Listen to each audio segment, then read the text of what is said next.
Heç zaman ana, qadın, xanım həyat yoldaşının başına dolanırsa, o alçalmır, valla, ucalır.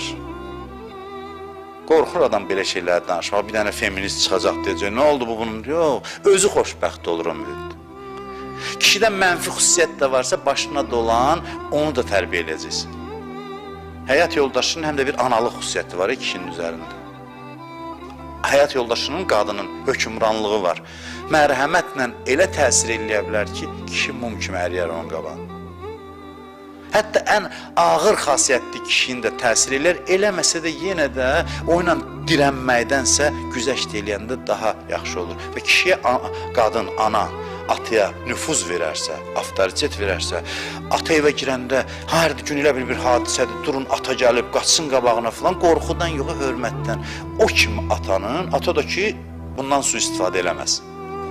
Kişi də bundan sui-istifadə eləməsin, fironluq eləsin. Yox, kişi də məhəbbət göstərsin. Bax, belə kişinin evdə məhəbbət göstərməyi qız uşağına müsbətdə. Yox, qürursuz kişinin ayağı altı olan, üzr istəyirəm ifadəmə görə, kişinin sevgisinin də o qədər təsiri yoxdur.